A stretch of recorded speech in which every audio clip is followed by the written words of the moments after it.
Hello, this is Angela Kwok, and I have with me Angela Kelley. and welcome today on a webinar about writing an IEP and addressing the specific section within the IEP that is the present levels. The present levels help address where the student is currently functioning, and then now taking that information, we're going to look at the specific type of services and least restrictive environment. The reason that this particular least restrictive environment is important is because it describes the importance of offering students with disabilities an entire range of services. A well-developed IEP aligns all components within the IEP. Assessments drive appropriate present levels. Goals are developed to address areas of weakness. Instruction is delivered, and students move closer to the access of grade-level curriculum. On this slide, we have a decision of placements. Each student's least restrictive environment is made by the IEP team and is an individual decision based on the needs of that specific student. So appropriate placement and supports is a decision considered by the entire IEP team based on that student's individual needs. Disability does not drive placement. That's a phrase that's commonly used, and it just means that because a student has a particular disability doesn't mean that he or she automatically goes to the special education class. So the district should have an array of services and a continuum of educational setting options available to meet the individual least restrictive environment needs of that specific student. Students should receive instruction in the regular education setting to the maximum extent appropriate. However, when that's not appropriate, there are services that the team could consider. Regardless of placement, the student will be given appropriate access to the general education curriculum as determined by the IEP team. To the maximum extent appropriate, children with disabilities are educated with children who are not disabled. LRE is conceptually easy to understand but can be difficult to implement. LRE essentially is about educating children with disabilities in an environment with age-appropriate peers. On this slide, we have addressing the importance of the need for services based on that student's disability. The determination of appropriate services are those that are required for the student to advance towards attaining the goals addressed by the IEP team necessary to support that student's individual needs.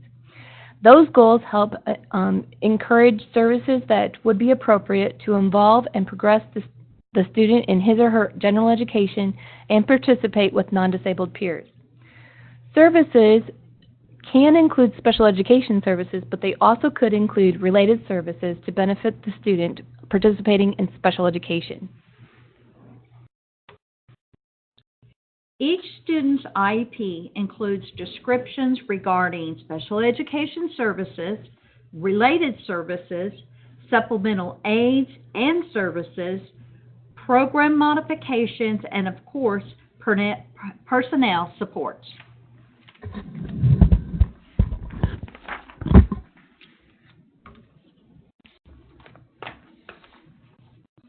On this slide, we have a sample of OK Ed Plan, and in the IEP process of that student's record, you see that there are several sections of the entire IEP. The location of least restrictive environment is addressed in the services component of the IEP process. And this is your drop down for the services snapshot on the OK Ed Plan. And an IEP team selects the options that are appropriate for each child. And here are your option choices: collaboration, co-teaching, monitoring, or direct instruction.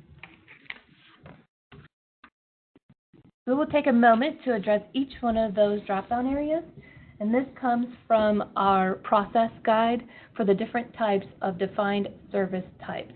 The first one you'll see on the screen is called monitoring. This means that the student receives primary instruction from a general education teacher. The special education teacher monitors the performance of the student in the least restrictive environment to ensure appropriate access to the curriculum and progress toward annual IEP goals. The next one is collaboration. So this is a little bit different than the monitoring option. Collaboration means that the student receives primary instruction from a general education teacher, and then the special education teacher reinforces the direct instruction of the general education curriculum. This may occur inside or outside of the general education classroom. There is also co-teaching. Co-teaching is where a student receives primary instruction from both a general education teacher and a special education teacher within the general education classroom. Teachers have an equal partnership in the responsibility. And the last type of service is direct instruction. The student receives primary instruction from a highly qualified special education teacher outside of the general education classroom.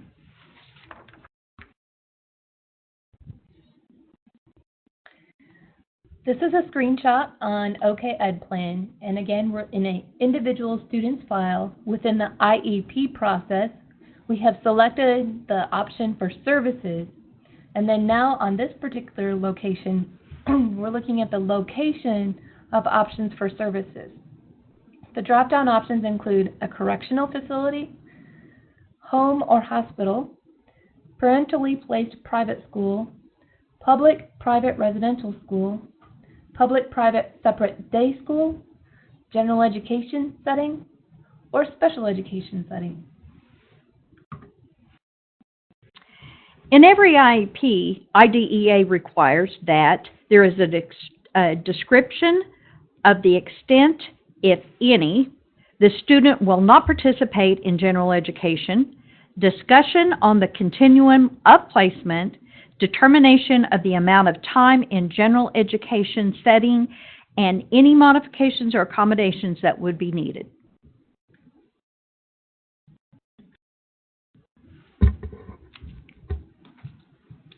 Once the individual student has been determined the necessary services, those services, including related services, once those have been determined, the IEP team identifies the total amount of time that the student is removed from the general education setting. There's an additional note here that if the option is available for a student to have some of those services considered for extended school year, or ESY, those ESY services would not count towards this least restrictive environment calculation because those services occur outside the regularly scheduled school day, and this can include fall, spring break, or even winter or summer break. Examples of the curriculum of placement for special education services include full-time regular education classroom, and that means monitoring and support from a special education staff, part-time special education, full-time special education, shortened day, homebound services, other placements including hospital, institutions, or residential facilities, and special schools.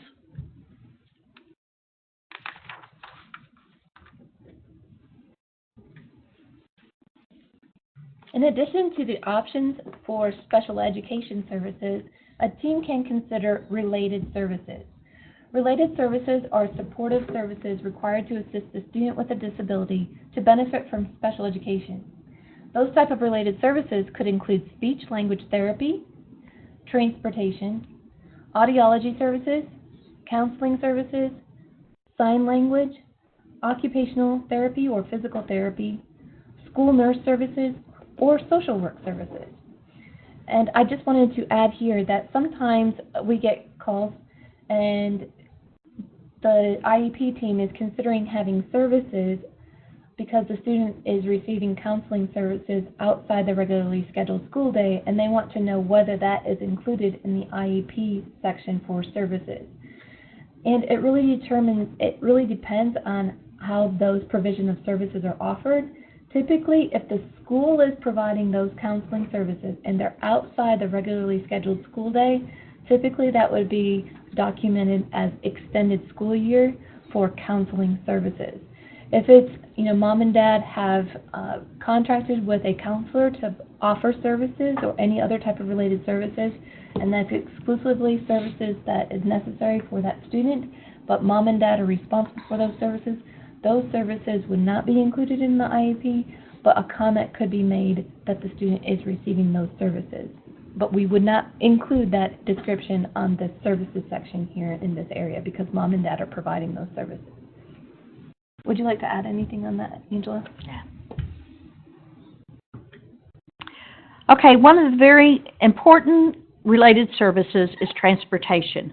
The IEP team must consider how the student's disabilities affects his or her need for transportation, including determining whether the student's disability prevents the student from using the same transportation provided to students without disabilities or from getting to school in the same manner as students without disabilities. Other services also included are special assistance on the bus, a bus aid, special safety restraints and child safety belts that might be used or chairs, accommodations, preferential seating is something you should think of, and training for the bus driver.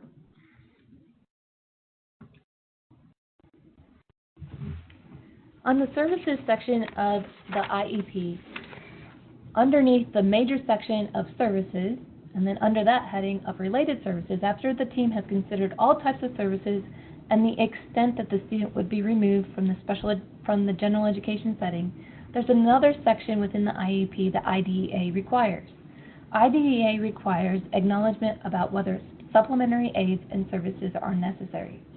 So this information just includes a section that is specific for the IEP team to consider whether support for school staff is necessary, any positive behavioral intervention plans, provision of note takers, or even supports for extracurricular or other non-academic activities. Now you might think, oh, well, my student has a disability, they're not going to participate in extracurricular or non-academic activities. And within IDEA, it's very clear that those students with disabilities may have access to those extracurricular activities. And so this is the section within the IEP that describes the extent that that student will participate.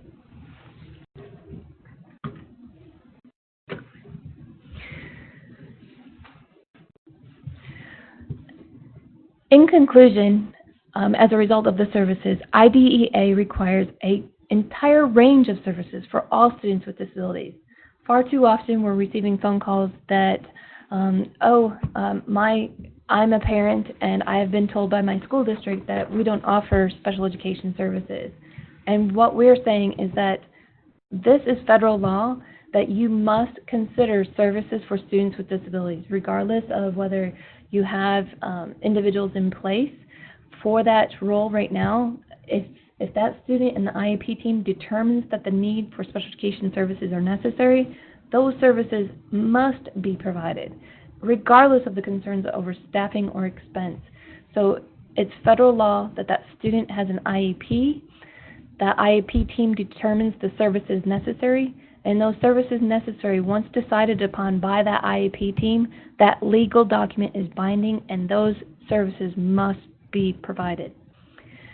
And then finally, rather than going through one extreme of a service type or another, sometimes we see instances where the team is considering, oh, they're not being successful in the general education setting, how about we try homebound services? And what we're saying is, rather than going from one extreme to another, consider the entire range of least restrictive environment options. That option and that a range of services can include a general education setting with support from a special education teacher. That can include having that teacher have assistance from the special education teacher on appropriate accommodations, additional tools that may be helpful to access that general education setting, including assistive technology. And then above that, the team can consider having the student be removed from the general education setting for a portion of the day. Beyond that, the student could have special education services for an entire day, and that's a more restrictive environment. However, if that's what the team believes that is necessary to address that student's needs, then that certainly would be appropriate. Above that, yes, the team does have the option to consider a shortened school day, but there should be a plan in place to have the student come back to the school setting and have access to his or her general education content and access to that instruction. So it's not a long-term placement, it's short-term with the condition that there are plans in place to have that student have access to his or her general education content, and there are means to continue to see whether the student is making progress towards his or her goals. And then obviously there are much more restrictive options on the least restrictive environment continuum, and those can include homebound placement, and those we anticipate would be students that may have a medically fragile condition where homebound services would be warranted. It could include a medical facility, a prison, correctional facility. So yes, there is an entire range of least restrictive environment settings, and the team should consider all options before going from one extreme to another. Okay, without further ado, we'd just like to provide our contact information. If you have any questions related to least restrictive environment or services in general, you can go ahead and provide your question to us. Our contact number is 405-521-3351. We thank you for your participation today and hope you have a good rest of your day. Thank you.